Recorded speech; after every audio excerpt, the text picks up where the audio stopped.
Dear students, history का अपना chapter first का पार्ट 2 का वीडियो आपके सामने मैं फिर हाजिर हूँ। स्टूडेंट्स, हमने who, when and where history के जो फर्स्ट चैप्टर के बारे में पढ़ा था, जो इतिहास के बारे में, इतिहास की तिथियों के बारे में, समय के बारे में, घटनाओं का किस तरह वर्गीकरण किया जाता है समय के साथ और उनका इतिहास में क्या इम्पोर्टेंस रहा है और उसका वर्तमान में क्या महत्व है, उसके बारे में मैंने इनिशियल नॉलेज आपको प्रीवियस वीडियो में शेयर किया था। स्टूडेंट्स, नेक्स्ट पोर्शन हमारा चैप्टर का है पीरियडाइजेशन ऑफ हिस्ट्री। हिस्ट्री का पीरियडाइज कैसे करते हैं, मतलब समय का वर्गीकरण किस प्रकार किया जाता है, क्यों किया जाता है, what are the importance and significance of that periodization of historical events in our study. Periodization is a process of or a study of categorizing the past into discrete, quantified, named blocks of time. Discretely यानी एक व्यवस्थित तरीके से और quantity के साथ एक समय के ब्लॉक को निर्धारित किया जाता है, जिसे पीरियडाइजेशन कहा जाता है। यानी कि एक जो इतिहास की घटनाएं हैं उनको एक क्वांटिटी में बांट दिया जाता है कि इस घटना से लेके इस घटना तक के जितने भी घटनाक्रम घटित हुए उस पीरियड को, उस समय काल को एक नाम दे दिया जाता है। जैसे हमारी आज़ादी की जितनी भी घटनाएं घटी उसको फ्रीडम मूवमेंट नाम दे दिया गया। हिस्टोरिकल इवेंट्स सारी उस फ्रीडम मूवमेंट्स में या नेशनल मूवमेंट्स जिसको बोलते हैं हम, उसमें जितनी भी घटनाएं घटित हुई उनको क्वांटिफाइड करके डिस्क्रीटली पीरियडाइज कर लिया गया। This is usually done in order to facilitate the study and analysis of history, understanding current and historical process and causalities that might have linked to those events. यानी इसमें ये इसलिए किया जाता है ताकि हम हिस्ट्री की कोई भी इवेंट्स को करंट्स के साथ जोड़ के उसका एनालाइज कर सकें। To the extent that history is continuous and all system of periodization are more or less arbitrary. लेकिन कई जगह देखा गया है कि हिस्ट्री के इवेंट्स को पीरियडाइज करते जाएं, उस पर ज़्यादा आर्बिट्रेटरी नहीं रहा जाता है, यानी ज़्यादा मनमानी नहीं करके उन घटनाओं को नेचुरल तरीके से पीरियडाइज किया जाता है। There are significant source of study of the period of events and by studying different historic events a stage of time period can be formed. यानी कि जब हम पीरियडाइज करते हैं तो उसके हमारे पास कई सूत्र होते हैं, सोर्स होते हैं और उनसे पीरियडाइज किया जाता है। James mill was a Scottish philosopher, historian and economist. He began his history of British India in 1806, expecting it to take him about 3 years, but its completion proved to take instead 12 years, with 3 substantial volumes at least being published early in 1870.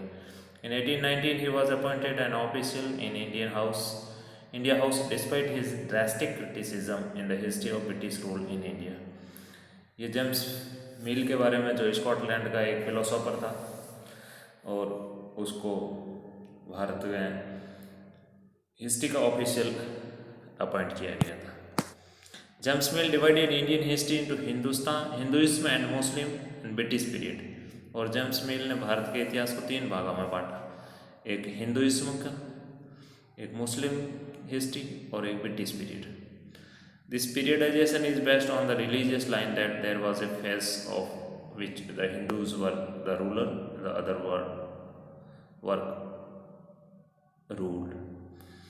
Then came the phase of Muslim and British. He had a colonial mind and thought Asians to have poorly civilized. He felt Europeans to be superior. उसने history को 3 भागों में बांटते हुए धर्म के line पे ये वर्गीकरण किया। It has been argued by many historians that it is not correct to periodize the Indian history on the basis of religion of the rulers. The problem with the periodization of Indian history by James Mill was that he divided the Indian society in three stages. धर्म के आधार पर अगर इतिहास का वर्गीकरण किया गया तो जेम्स मिल की इस धारणा का कई लोगों ने criticism भी किया. However, this suggests that no other major changes took place in the history of India other than the religious ones. During the Muslim and British, there were thousands of Hindus and Muslim princely states. In fact, through this periodization, he tried to divide the people with their own specific identity, which was not correct. Thus, the Indian scholar later classified Indian history into ancient, medieval, and modern, but this classification has its own problems. लेकिन बाद के भारतीय जो scholars थे, विद्वान थे, उन्होंने भारत के इतिहास को तीन वर्ग में डिवाइड किया. एंशियंट यानी आदिकाल का भारत, मिडेवल यानी मध्यकाल का भारत, एंड मॉडर्न यानी आधुनिक भारत. दिस पीरियडाइजेशन का भी कुछ प्रॉब्लम्स था. This periodization is borrowed from the West, where modern period is associated with the growth and development of science, rationalization, humanism, logic, freedom and equality. ये जो periodization था वो पश्चिमी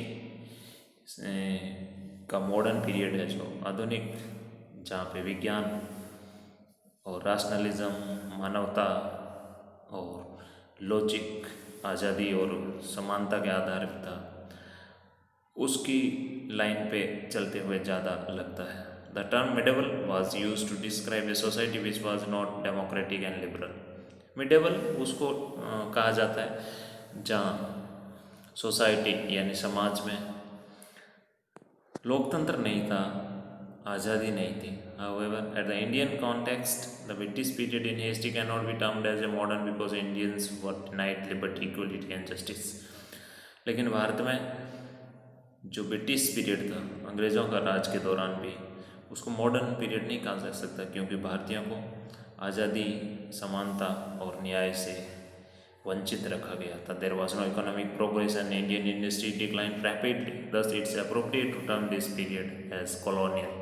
इसलिए इसे मॉडर्न पीरियड नहीं कह के हम कॉलोनियल पीरियड कहते हैं, यानी गुलामी का काल. स्टूडेंट, कॉलोनाइजेशन अगला टर्म्स आता है. It is a process by which central system of power dominates the surrounding land and its component. Colonisation term एक ऐसा है जिसमें कि केंद्रीय सत्ता अपने आसपास के भागों पर, क्षेत्रों पर, भूभाग पर कब्जा जमा के, अधिकार जमा के, सारे कंपोनेंट्स को अपने अंडर लेके एक सत्ता का दायित्व करती है. Colonization refers strictly to migration, for example to settler colonies in America और Australia, trading post and plantations, while colonialism to the existing indigenous people of styled new territories. Colonization जो प्रवास होता है लोगों का एक जगह से दूसरी जगह पर, और फिर उसका कारण व्यापार होता है या प्लांटेशन, खेती होता है, उनमें existing indigenous people of style जो है वो न्यू टेरिटरीज में चला जाता है. यानी जो देसी अंदाज है उस पर बाहर की सत्ता का प्रभाव हो जाता है. Colonization was linked to the spread of tens of millions from Western Europe states all over the world. और वेस्टर्न यूरोप से पूरी दुनिया में काफ़ी लोग कॉलोनी के रूप में स्प्रेड हुए थे. British came to India as a trader, soon they were fascinated with the wealth of India. इसी तरह कॉलोनियल थे ब्रिटिशर्स, क्योंकि वो ट्रेडर के रूप में एक प्रवासी थे. Soon they were fascinated with the wealth of India, और उन्हें यहाँ पे बहुत धन दौलत मिली, और उन्होंने भारत की वैल्यूज़, कस्टम्स, प्रैक्टिस आदि को प्रभावित करते हुए यहाँ अंग्रेज़ी जो मूल्य थे, अंग्रेज़ी चीज़ें थी, अंग्रेज़ी भाषा थी, उनको लोगों पर थोप दिया. ये कॉलोनलाइजेशन है. कॉलोनियल लोगों के द्वारा उन चीज़ों को भारत में थोप देना, colonisation. How do we know administration?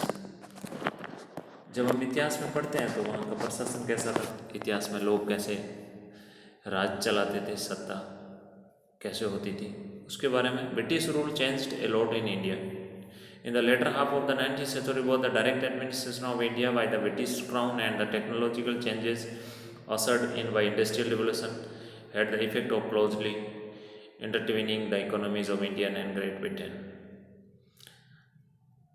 In fact, many of major changes in transport communications had already begun before the mutiny. All the changes were secured in the form of record. These records were written by British officials to keep the track of their work and changes done in India. The British held all important documents and letters needed to be preserved. Several other sources studied together give a better picture of administration. British काल में जो प्रशासन था उसमें economy को technology के साथ भारत में काफ़ी जो औद्योगिक रिवोल्यूशन हुआ, औद्योगिक बदलाव हुआ, उसका प्रभाव पड़ा। उसमें ट्रांसपोर्ट और कम्युनिकेशन का बहुत बड़ा रोल था, क्योंकि जो भारत में जो सत्ता थी वो ब्रिटिश क्राउन के अंडर में आती थी और उसी से रिकॉर्ड मेंटेन होने लगा। भारत में काम करने के तरीके में काफ़ी बदलाव आया और डॉक्यूमेंटेशंस आगे को प्रिजर्व करना, स्पेशलाइजेशन करना, आर्चिव्स और म्यूजियम वर इस्टेब्लिश आदि एडमिनिस्ट्रेशन के द्वारा किया गया। Source of information, historical events के बारे में हमें source British kept the record of everything they did. ये सोर्स ऑफ इंफॉर्मेशन होता है हिस्ट्री का। हिस्ट्री में किसी भी चीज़ का पता हम तभी लगता है जब हम इतिहास की बातों को संभाल के रखते हैं, और अंग्रेज़ों के द्वारा रिकॉर्ड को बड़ा अच्छी तरीके से संभाल के रखा जाता था। This records were kept in the rooms called record rooms.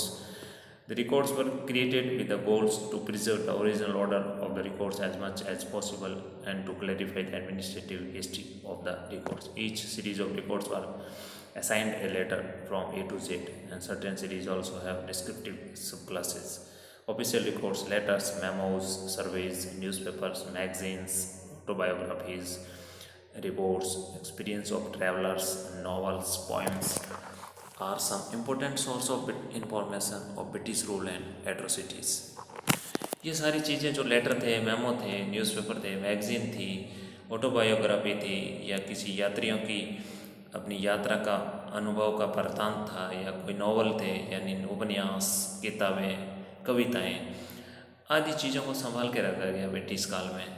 उसमें ब्रिटिश जो सत्ता है उसके बारे में पता लगता, उनकी एट्रोसिटीज़ यानी जो लोगों के ऊपर उन्होंने अत्याचार किए, एट्रोसिटी यानी अत्याचार, उनका भी हमें पता लगता है, atrocities. The British build specialised institution like, और अंग्रेज़ों ने इस चीज़ के लिए एक विशेष संस्थाएं बनाई, जैसे museum, आर्चिव्स to prev important documents. ये चीज़ें आर्चिव्स और म्यूज़ियम में प्रिजर्व की जाती थी। ब्रिटिशर्स ने national archive of India came up in 1920